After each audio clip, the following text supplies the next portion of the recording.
All right, let's talk a little bit about choosing flies when it comes to Euro nymphing. So the main difference you're gonna have when you're out Euro nymphing is that we're using our flies as split shots. So they're our weight.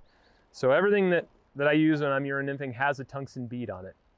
And there are different sizes of tungsten beads. A lot of times I'll just use various sizes for the flies that I'm tying, even on the same hook size. But if you go to pick out a pattern from Umpqua, you're gonna have one size bead difference for every single size difference in fly. So for instance, on my flies on a size 16, you're gonna have 2.3 or 2.5 millimeter bead.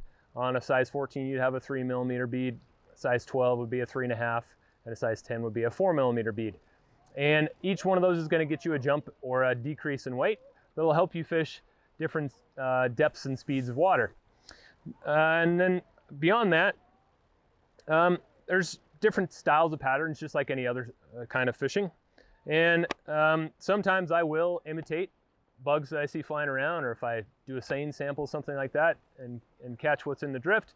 If there's a bunch of little mayflies, I'm gonna probably put on something like the Perdigons that I have in my hand here. That's one of my patterns. That's a little bit more of an imitative style mayfly.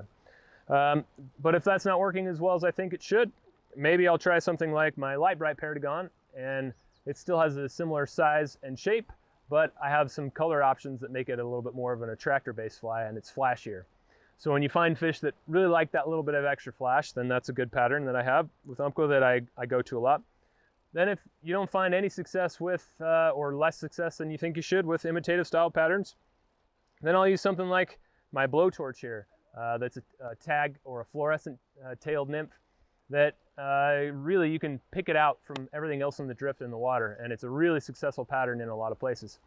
And then one of the things that I've seen the last couple days when I've been here fishing is there's still some golden stones around. Even though it's late July and the water's low, there's still been some stones around. So I have my straggle stone here that I have with Umpqua as well, and that's a good one to turn to when I have that. And the good thing about stonefly nymphs is they're big enough that you can pack a lot of weight into a fly like that and get you down in some really heavy water.